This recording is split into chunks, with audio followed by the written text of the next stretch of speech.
They tell you, believe in yourself. Sounds nice. But that's the kind of soft advice preached by people who've never set foot on the battlefield. I used to believe it too. At 20, I'd stand in front of the mirror each morning, whispering affirmations to myself. I am strong. I am smart. I am confident. The words, written in marker across my mirror, felt like a charm against fear. But the moment I stepped out the door, one contemptuous glance in the office, and that charm shattered like glass. Machiavelli would have smirked at such hollow confidence. He knew, confidence doesn't come from words, it comes from victory. Even the smallest win changes the way you see yourself, and victory only comes when you step into what makes your hands tremble. Look at Julius Caesar. Before he became the ruler of Rome, he was just a young politician with enemies on every side. Crossing the Rubicon wasn't just a military move, it was a declaration that he was willing to burn every bridge behind him. That single act, illegal and irreversible, made his name echo through history. He didn't feel ready. He acted, and readiness followed. Most people mistake confidence for a starting point. The truth? It's the final prize. You don't begin as a conqueror. You begin as a rookie, hands shaking, boots still muddy, earning, step by step, the right to hold your head high. Every action you take, no matter how small, no matter how afraid you are, is a blade carving into your memory the truth. I survived. And that survival becomes the foundation of your confidence. The wise don't wait until they feel ready. They know readiness comes after action.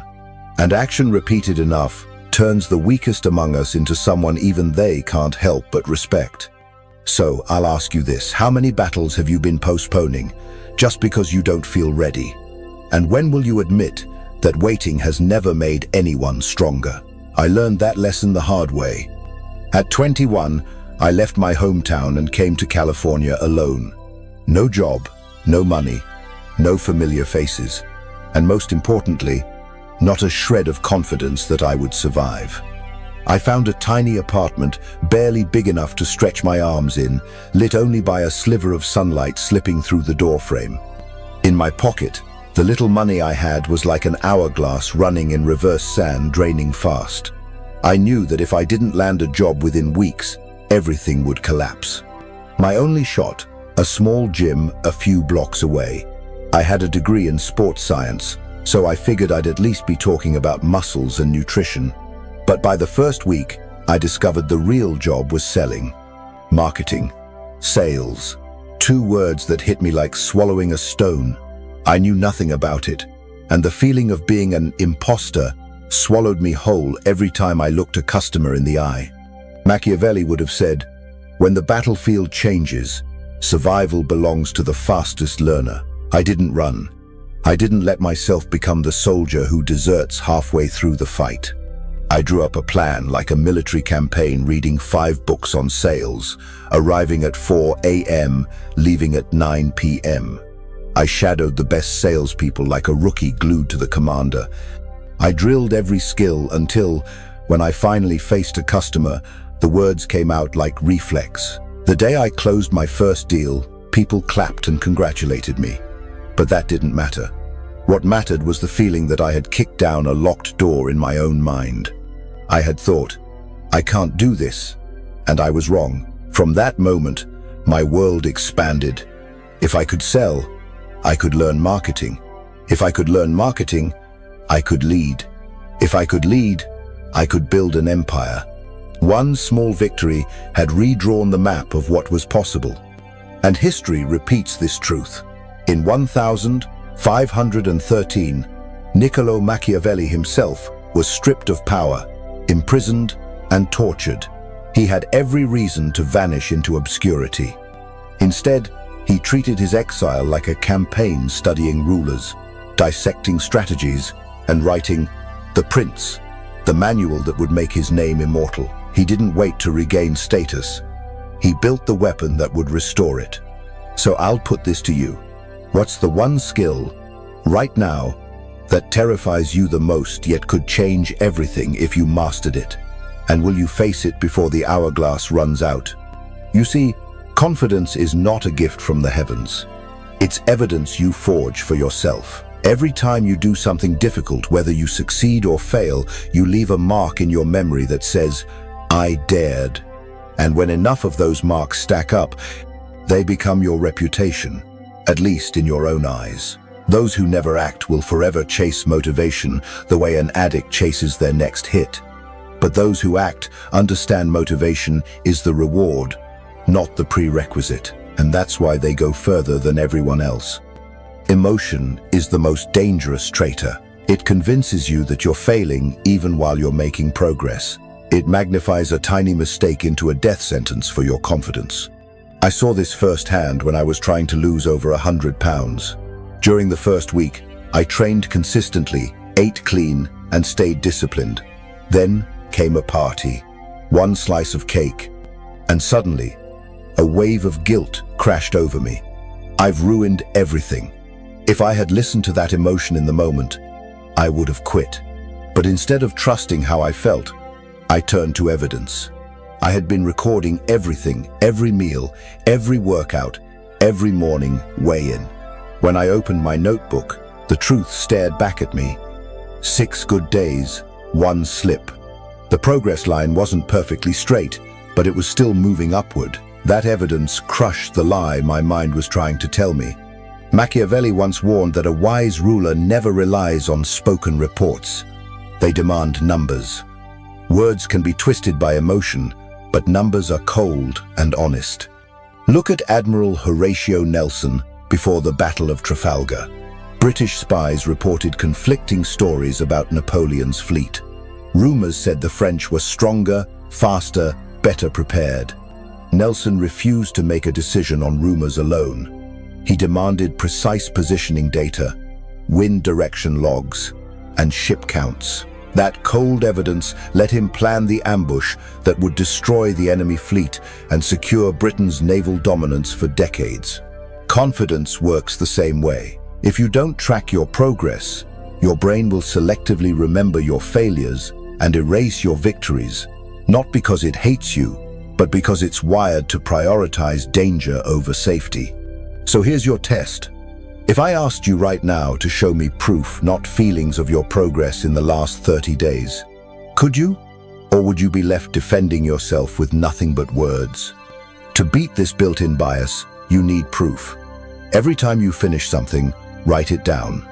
Every small win is a brick in the fortress of your confidence. Without recording it, your fortress will have gaps in the walls, and when the storm comes, it will crumble. Remember, in war, the one with the accurate map always defeats the one who only trusts their sense of direction. In the game of confidence, your map is the data you collect on yourself. And there's a golden rule. Evidence matters more than dopamine. That rush of excitement you feel will fade, but the data, the check marks on your to-do list, the number of times you've kept a promise to yourself will remain, forming a foundation as solid as steel. The wise know this. When emotions rebel, all they have to do is open their logbook, look at the proof, and keep moving forward, no matter the fear or doubt. Most people don't fail because they're weak. They fail because they're greedy. Greedy for the leap from 0 to 100 overnight. Greedy to skip every stage only to be burned by the same fire that was supposed to light their path. I once had a friend who was a personal trainer. When he got a new client, he didn't tell them to lose 10 pounds right away. He didn't force them to run 5 kilometers every morning. He gave them just one task for the first 7 days.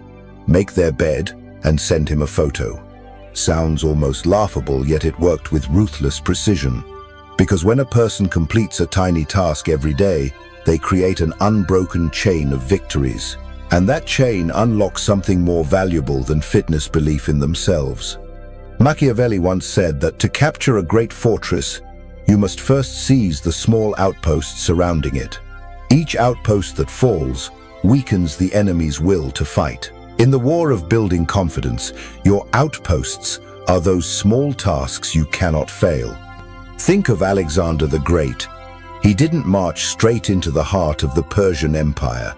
He captured the smaller, surrounding cities first, each one giving him resources, alliances, and psychological dominance. By the time he faced the Persian king directly, the enemy's morale had already crumbled. The same applies to you. Capture the small outposts in your life before storming the capital. So here's the challenge. What's your smallest outpost? The one task so simple you cannot fail it? Write it down below, make it public, and let everyone see if you keep your word. I applied this principle when leading a team terrified of public speaking. I didn't throw them onto a stage in front of 500 people. On day one, I gave them 60 seconds to speak in a Zoom meeting. The next week, it was 120 seconds plus a few words of praise for a teammate. Step by step, they learned to control their voice, command their gaze, and eventually stand tall in front of a full auditorium. The magic isn't in the size of the step, it's in the momentum it creates. One win leads to another, like a snowball rolling from the mountaintop, starting no bigger than your fist. It grows larger and harder to stop with every turn. People often mock the things that seem too small to matter, but the wise know that each tiny step is a drill bit, chipping away at the wall of doubt. And when that wall finally collapses, the one who once trembled will march through like a conqueror. Ask yourself, what's the smallest step I can take today? Not something that will exhaust you, but something you are certain to finish. Because in the beginning, the goal isn't to move far, it's to not quit. An impatient general will push his army into a massive battle too soon, only to lose everything. Likewise, someone building confidence too fast will hit a failure big enough to wipe out all their progress. So, if you want to become dangerous in the Machiavellian sense, don't burn yourself out in a single night. Forge yourself blow by blow, drop by drop, step by step, each one too small to fail, so that when your breakout moment comes, the world will think it's a miracle, while you'll know it's simply the inevitable result of 1,000 small, deliberate victories. Look at Tokugawa Ieyasu in feudal Japan. He waited decades before seizing power, serving under more powerful warlords, building alliances, and gathering resources. He took small, calculated moves until the decisive Battle of Sekigahara, where his patience paid off, and he unified Japan for over 250 years. His empire wasn't built overnight, it was constructed brick by brick, opportunity by opportunity. Now your turn. What's your Sekigahara? The future victory you're preparing for without rushing. Write it down and commit to one small move toward it today. Because when your moment comes, hesitation will be the only enemy that can kill you. Fear is nature's fairest test. It does not care if you are rich or poor, brilliant or ignorant. Confront something you've never faced before, and you will tremble just like everyone else. I once believed that to be confident, I had to eliminate fear. But Machiavelli would have laughed at such naivety. He understood that those who wish to rule must learn to command fear, not erase it. Picture a general before a battle. Even after winning dozens of campaigns, he still feels that cold shiver run down his spine when the war horns sound.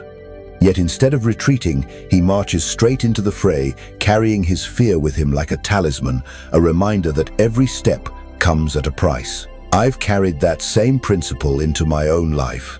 From my first moments on stage, mouth dry, hands ice cold, to negotiating multi-million-dollar deals with my heart pounding like war drums, I never tried to calm myself before acting. I brought fear with me, like an unpleasant but loyal companion.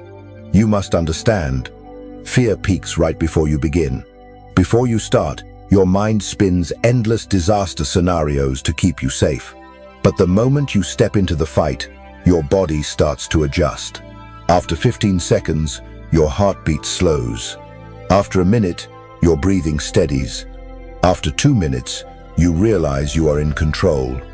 I've seen my employees, once stammering in tiny meetings, stand tall before packed auditoriums after just a few months of fear exposure training. The secret? Never pushing them too far, too soon.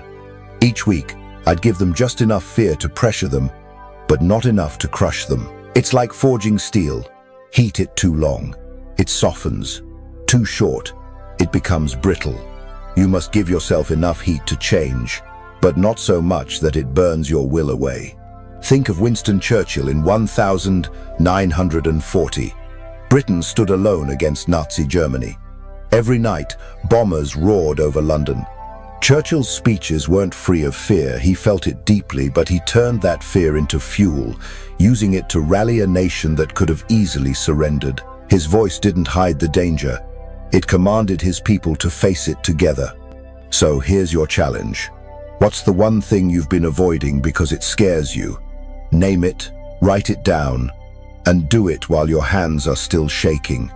Fear will always be there. The question is, will you lead it or will you follow it?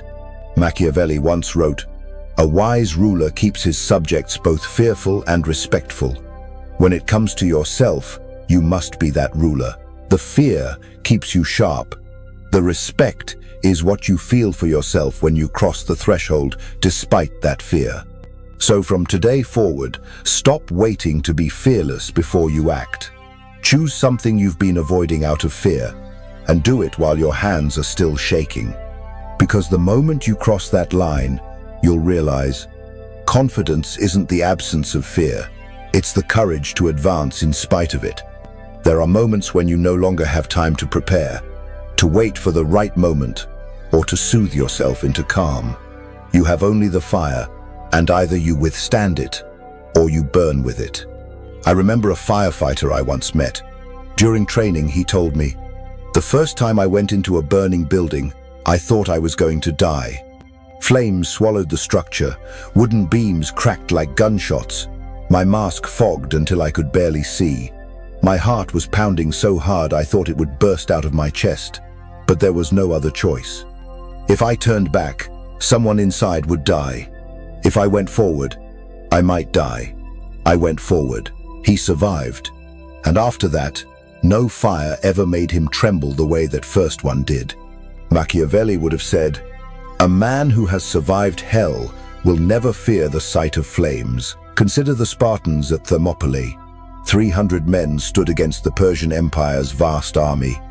They knew they were outnumbered, knew the outcome was death, but they also knew that standing in that pass would inspire all of Greece to rise. That battle became immortal, not because they survived, but because they endured the fire, knowing the cost. Life gives each of us fires like that, moments where you must step in, knowing the price might be great. Confronting your boss, walking away from a stable job to start at zero, ending a decayed relationship that still clings to you. So, here's my challenge to you. What is your Thermopylae? The battle you've been avoiding because you know it will test every part of you. Declare it publicly, face it, and burn away the version of you that hesitates. Now, look back at everything. What I've shared with you isn't a handful of scattered pieces, it's a formula. The kind Machiavelli would reduce to 3 words: action, evidence, identity. 1. Action. You begin before you're ready, with your heart still pounding, with fear still squeezing your chest. Every step is a sword slash into the darkness, forcing it to retreat. 2. Evidence. You don't let emotions decide your worth. You record, you count victories, you keep a ledger of every time you've survived. Evidence is colder than emotion, and it's the most powerful attorney for your confidence. 3. Identity. When enough evidence piles up, your mind rewrites your story. I am someone who can act and win. That's when you walk into the world, and others see in you a presence they call confidence. Most people think this formula starts with belief in yourself. Wrong. Machiavelli would insist, belief is the reward, not the ingredient. You don't plant seeds with flowers, you plant them with sweat, soil, and blood. If you want to become dangerous, the kind of person whose very presence makes others cautious, you must train this formula until it's instinct. In any situation you ask, what's the smallest action I can take right now? You do it, record it, and repeat until even you no longer recognize yourself. Confidence doesn't rise from peaceful mornings. It's forged in the dark. under pressure, to the beat of war drums. And once you possess it, you're no longer just someone who believes in themselves. You become someone others believe in, whether they want to or not. Think of Napoleon's return from Elba in 1815. He had no army, no throne, only his name and the reputation of past victories. As he marched toward Paris, soldiers sent to arrest him instead joined him, one battalion after another. By the time he entered the capital, he had reclaimed an empire without firing a single shot. Why? Because his identity, forged through years of action and evidence, commanded loyalty before he even spoke. Confidence is not a gift you're given, it's the spoils you seize from battles where others ran away. You've heard the formula, you've seen the stories, but here's the truth. Everything I've told you will mean nothing if you don't step away from this screen and act today. Not tomorrow, not when you're ready. Right now, while your heart is still racing, your hands still cold, and your mind still whispering, it's not the right time. Machiavelli would remind you, those who hesitate let others write their fate. Those who act carve their own names into history, whether it's the history of the world or simply the history of their own life. So make your oath. Not a vague promise. Write down one specific thing you will do, and do it now, to step through your fear. Let others see that you've begun, and leave yourself no way back. Remember this, you were not born to be ready. You were born to enter the battlefield, trembling, and still win. Because only when you do that will you understand confidence is not the absence of fear. It's taking fear by the hand and leading it straight through the fire. You've walked through the formula, you've seen the proof, you've heard the names of those who turn trembling beginnings into unshakable power, but none of that will matter if you walk away unchanged. Right now there is a door in front of you. On one side is who you've always been. On the other side is the version of you that even your enemies will respect. That door doesn't open with belief. It opens with action, small, deliberate, immediate. Machiavelli would tell you, fortune favors the bold and devours the hesitant. Every second you delay, the old you grows stronger, digging its claws deeper. So here is the oath. Name your action in the comments. One move you will make in the next 24 hours that forces you to step into discomfort. Not someday, not when the stars align. Now, while your hands are still cold, look at the great rulers, the commanders, the conquerors. They all began with a single, decisive step that burned their bridges and made retreat impossible. Cortez burned his ships. Caesar crossed the Rubicon. Napoleon marched on Paris with nothing but his name. What will be your move? Write it where the world can see. Let others know you've begun, and then make it impossible to turn back. Because in the game of power, you are either advancing or you are being replaced. And the moment you choose to act, trembling but unstoppable, you will understand the truth that Machiavelli knew centuries ago. Confidence is not a feeling. It's the scent of smoke on the armor of those who have walked through the fire and survived.